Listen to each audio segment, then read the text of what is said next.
22 जनवरी 2024 राम मंदिर का उद्घाटन होने जा रहा है जी। बिल्कुल जिस घड़ी का इंतजार था वो घड़ी बहुत करीब आ चुकी है और कुछ दिनों में राम मंदिर का उद्घाटन होने जा रहा है। लेकिन बीजेपी सरकार कटघरे में फंसती चली जा रही है जी। बिल्कुल राम मंदिर का निर्माण बीजेपी सरकार के राज में हो रहा है, लेकिन वहीं पे बीजेपी सरकार पे इतने सवाल खड़े होते जा रहे हैं कि वो खुद कटघरे में फंसती चली जा रही है। विपक्ष सवाल कर रहा है उनसे, जनता सवाल कर रही है, लेकिन अभी तक सवालों का जवाब नहीं मिला है। पहला सवाल, इस वीडियो को स्टार्ट करने से पहले हम आपके सामने तीनों सवाल रखेंगे और वीडियो को एंड तक देखते रहिएगा ताकि तीनों सवाल के जवाब को अच्छे से मिल सके। पहला सवाल जो है जनता और विपक्ष का, वो ये रहेगा, जब मंदिर का पूरा निर्माण हुआ ही नहीं, पूरी तरीके से मंदिर बना ही नहीं है, तो उसका उद्घाटन क्यों हो रहा है? सिर्फ और सिर्फ वोट बैंक की राजनीति के लिए, या ये सिर्फ एक दिखावा है आपका? दूसरा सवाल ये रहेगा, मोदी जी की हाल ही में एक वीडियो वायरल हो रही है जिसमें मंदिर में वो पोछा लगाते नजर आ रहे हैं, सफाई करते नजर आ रहे हैं, लेकिन ध्यान से देखा जाए तो मंदिर पूरी तरीके से साफ था। अब जनता और विपक्ष सवाल उठा रहा है, जब मंदिर पूरी तरीके से साफ था तो आप वहां पे पोछा और सफाई क्यों कर रहे थे? सिर्फ और सिर्फ वोट बैंक की राजनीति के लिए? ये सिर्फ और सिर्फ दिखावा था। तीसरा सवाल जनता से रहेगा कि राम मंदिर के आने से बेरोजगारी कम होगी या बढ़ेगी? ये तो आप लोग बताएंगे। इस वीडियो को एंड तक देखते रहिए। मैं हूं आपके साथ अभिषेक शर्मा।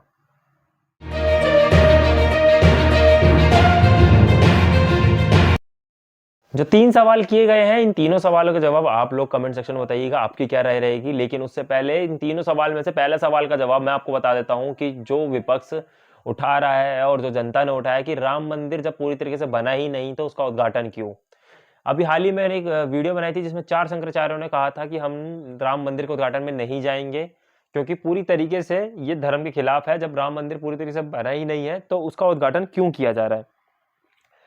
सवाल ये नहीं है कि राम मंदिर पूरी तरह से बना नहीं है तो उसका उद्घाटन क्यों हो रहा है। सवाल ये है, जब 4 शंकराचार्यों ने सवाल उठाया और इस मुद्दे पे उठाया कि जब पूरी तरीके से बना ही नहीं है तो उसका उद्घाटन क्यों, तो उन लोगों को एंटी मोदी कह दिया गया, देशद्रोही कह दिया गया, धर्म के विरोध बता दिया गया।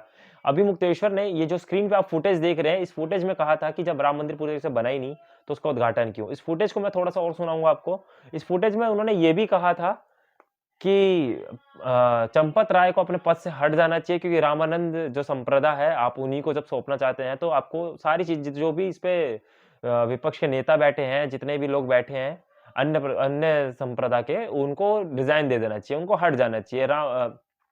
और उन्होंने ये भी कहा था, जब चंदा मांगने आया था तब तो आपने ये नहीं कहा था कि ये रामानंद संप्रदाय का है या इनका है या उनका है। लेकिन अब आपने जब अभी मुक्तेश्वर ने सवाल उठा दिया है तो उनके ऊपर एंटी मोदी का आरोप लग गया है। चंपत राय उनको एंटी मोदी कह रहे हैं और जो 4 शंकराचार्य हैं उन चारों को एंटी मोदी कहा जा रहा है। और गोदी मीडिया ने भी हद पार कर दी है उनको एंटी मोदी बताने में और एंटी मोदी दिखाने में। लेकिन आप लोगों की क्या राय रहेगी कमेंट में बिल्कुल बताइएगा। लेकिन उससे पहले मैं ये फुटेज आपको दिखाना चाहूंगा कि उन्होंने क्या कहा था। ये फुटेज पे गौर डालिए, फुटेज आपकी स्क्रीन पे। इस तारीख को ही कर दें। आज तो हमारे पास पूरा मौका है, हम अच्छे से बना करके प्रतिष्ठा कर सकते हैं, लेकिन फिर भी अधूरे मंदिर में प्रतिष्ठा कर दी जा रही है, तो ये हम कैसे स्वीकार कर लें? ये हमको कहना ही पड़ेगा पूछे जाने पर कि ये ठीक नहीं है।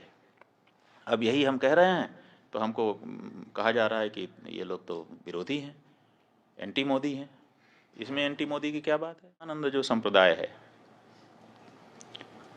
उसका अगर ये मंदिर है तो चंपत राय वहाँ पर क्यों है, ये हमको बताएं।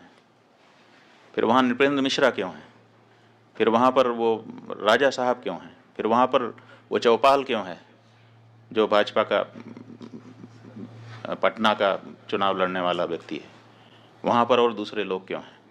फिर ये लोग हटें और हट करके रामानंद संप्रदाय को सौंपें, प्रतिष्ठा के पहले सौंप दें।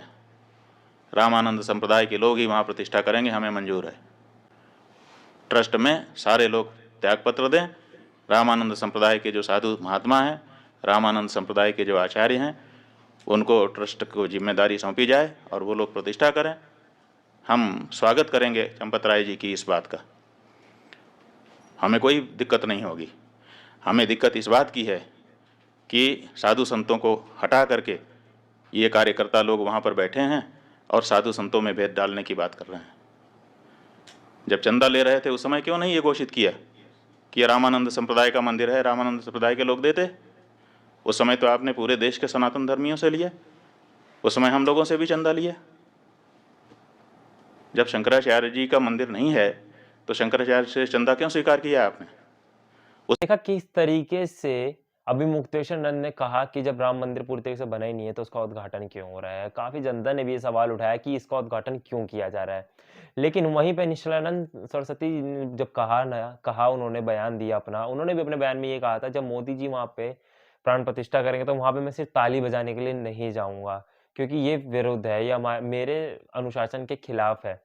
लेकिन उन्हीं उनको भी एंटी मोदी कह दिया गया, उनको भी धर्म के विरोध बता दिया गया। लेकिन अभी हाल ही में चंपत राय ने एक ऐसा बयान भी दे दिया है कि अगर और कोई कहता तो वो बहुत सुर्खियों में आ चुका होता और वायरल हो चुका होता। चंपत राय कह रहे हैं कि हमने राम मंदिर में 60 करोड़ के दरवाजे लगाए हैं सोने के, अगर एक भी गायब होता है तो पुजारियों का गला काट दिया जाएगा। अब किसी ने कुछ कहा नहीं, आपकी फुटेज अभी भी वैसी चल रही है और आपको सब सपोर्ट में गए, हंसी ठिठोली में कह दिया, लेकिन लगता है सब के सब इसको हंसी ठिठोली में ले गए। लेकिन आप एक पुजारी के बारे में इस तरीके से कह रहे हैं, आप शब्द का इस्तेमाल आप पुजारी के लिए कह रहे हैं, लेकिन ये अपने में ही बहुत गलत है। बात सारी वही है कि जो 4 शंकराचार्य थे उन सब पे आरोप लगाया कि ये एंटी मोदी हैं, ये धर्म विरोधी हो गए हैं, क्योंकि इन्होंने एक सवाल उठा दिया सिर्फ और सिर्फ राम मंदिर अभी तक पूरे तरीके से बना भी नहीं है तो उसका उद्घाटन क्यों। इस सवाल का जवाब आप लोग भी दे सकते हैं कि राम मंदिर अभी तक पूरी तरीके से बना भी नहीं है और उसका उद्घाटन क्यों हो रहा है। कमेंट सेक्शन में बिल्कुल बता दीजिएगा अपना जवाब। आप पक्ष में हैं या आप अगेंस्ट हैं तो आप बता दीजिएगा, और इसके बारे में अगर आप बहुत ही क्लियर तरीके से बता सकते हैं तो आप कमेंट सेक्शन में बता सकते हैं। चलते हैं अपने दूसरे सवाल पे। जो दूसरा सवाल था प्रधानमंत्री नरेंद्र मोदी जी पे जो आरोप लग रहा है कि वो सिर्फ दिखावा कर रहे हैं। पहले आप ये फुटेज देख लीजिए जो बगल में मैंने आपको स्क्रीन पे दिखा दी है। इस फुटेज में देखिए प्रधानमंत्री सफाई करते नजर आ रहे हैं। ये कालाराम मंदिर में सफाई कर रहे हैं और मंदिर को देखते हुए तो बिल्कुल भी नहीं लग रहा कि मंदिर गंदा था या इसमें कोई कचरा था या धूल मिट्टी जमा थी। तो ये सिर्फ सफाई किस लिए? आरोप लग रहा है सिर्फ और सिर्फ वोट बैंक के लिए और लोगों को भ्रमित करने के लिए धर्म के ऊपर। विपक्ष सवाल उठाता जा रहा है कि अगर ऐसे ही था तो आप किसी दूसरी जगह पे जहाँ पे गंदगी है रोडों पे, वहाँ पे जाके सफाई करवाइए। आप एक मंदिर जो साफ-सुथरा पहले से ही पड़ा है, वहाँ पे जाके सफाई करके लोगों को और लोगों का ध्यान भटका रहे हैं और आप सिर्फ वोट बैंक की राजनीति कर रहे हैं। आप लोग की क्या राय है इस वीडियो पे? इस वीडियो पे ज़्यादा चर्चा नहीं करेंगे। इस वीडियो पे क्या राय है?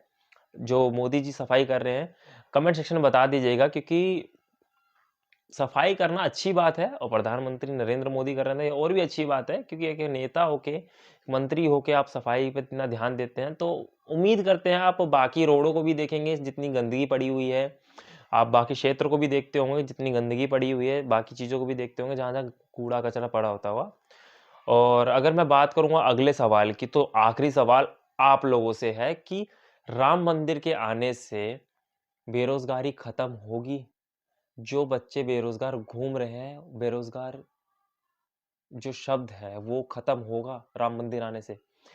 हाल ही में मैंने वीडियो बनाई थी, उसमें काफ़ी लोगों ने बोला कि बेरोज़गारी ख़त्म हो जाएगी राम मंदिर आने से, क्योंकि कंस्ट्रक्शन का काम मिला है।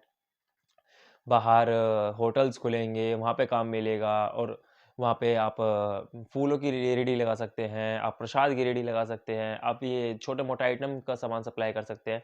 सवाल ये उठता है कि अगर कोई बच्चा बीबीए करता है या कोई बच्चा कुछ पढ़ाई करता है ऊँचे पोस्ट पे और उसको नौकरी नहीं मिलती, तो वो 5 लाख लगा के वो एक ठेला लगाने जाएगा वहाँ पे कचौड़ी की या चाय की या किसी भी चीज़ की।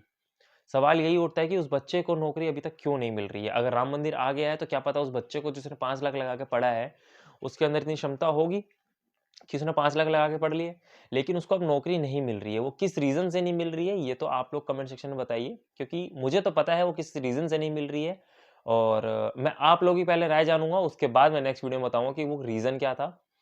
लेकिन बात अभी भी सवाल यही उठता जा रहा है कि 5 लाख की पढ़ाई करने के बाद भी अगर बच्चे का 10 लाख का पैकेज या 7-8 लाख का पैकेज नहीं लगता है, तो बच्चा कहाँ जाएगा? बच्चा किधर भटकेगा, किधर नहीं जाएगा?